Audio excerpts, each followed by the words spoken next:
Okay, I think we've made that point. And so, Alistair, let me come back to you about actually making interactive parts really clear on the score. And I guess I hand this to you again. Yeah. I'm the only one who's put any effort into this, haven't I? Yeah, so when we started first doing a lot of live recordings, the bigger, big budget stuff, it's like you want to kind of maximize your time. And obviously one thing we thought, well, if we're doing this really crazy interactive stuff, how are the parts split? How are the parts identified so the players know if we're doing different passes and things like that? So we kind of, we didn't write this one, but if you can kind of see this, so it can be actually simple things of like writing play this in part A. So going back to what I said, before, there's like you got part A and part B, part A and part B of different kind of sections, and actually. It's surprising enough, the musicians can actually read words as well as dots. So that's quite handy. Sorry. So, our initial concerns were not, it was actually a fairly simple exercise. So it's just really, as you see on this one, it can actually chop and change quite quickly. So it's, actually the conductor can have a kind of quick scan through before they do the cue and just sort of identify and call out to the players who's playing on which pass and stuff like that. And that's like going back to my point before, if the conductor really knows what you're trying to achieve and what you're doing, he's key to this, to making this work. So having these words, just say, pass A, pass B, is just a kind of, a sanity check, really. So we've got more examples here. Even crazy things like doing different coloured pages and stuff like that. We've not actually done that, but there's lots of things, playing with colour and stuff. I guess this is probably going to be more expensive with the copying and stuff like that. But I guess the bottom line is how complex is what you're doing, and don't overcook it as well. Just a number of slides. I suppose again, it comes down to this thing that you've got 80 people sat there getting paid lots of money, and you really don't want to hold things up because they don't quite understand. Exactly. You want to kind of be rattling through this really quickly and getting your 8 minutes an hour and value for money. And actually, Alan touched on this. Interesting thing is, often there's lots and lots of cues, so saving time with Pro Tools sessions. So this is an example of, we do as well, is actually having bar rests in there. So you're not actually, you're recording continuous cue, but all of a sudden, it's quite strange when you do it. Suddenly it's like stop, and then a few bars rest and go.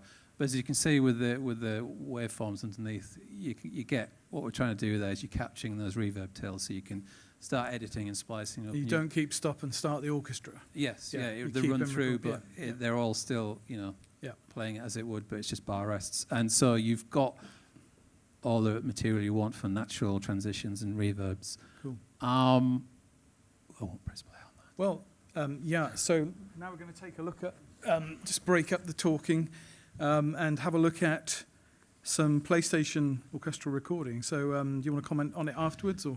No, I can say now. So there's the first few are sort of similar to what you saw before, sort of filmed actually in the studio with some sort of game footage interspliced.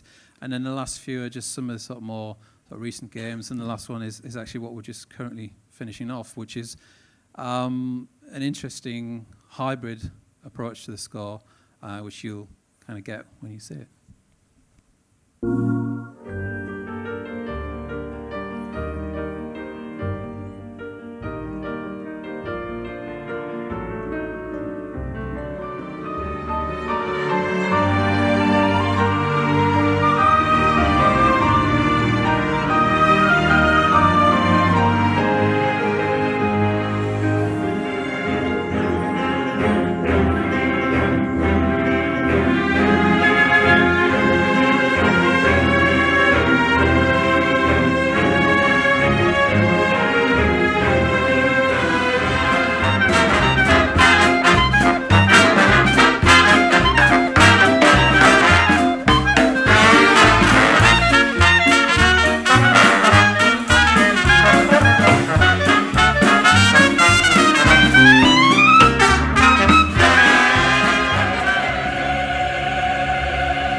little bit complicated.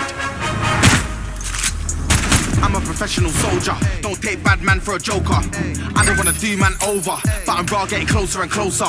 Get shit resolved, I'm quick, no glamour and glitz, just glamour and grit. I'm on my ting, won't quit, I'm a real bad man, I get a bad man hit. Rage, I'm coming for you, I get this result, I'm coming for you, show no regrets, I'm coming for you. Stop talking, you dead. Wait, listen, it was all his idea. He wanted... Please. Today a legend is born, ready for vengeance, ready for war, ready for anything, ready for more. My English gangster, I'm telling you sure. I'm a rage, I'm coming for you, get this result, I'm coming for you, show no regrets, I'm coming for you, cold-blooded revenge, I'm coming for you, I'm coming for you, I'm coming for you, I'm coming for you.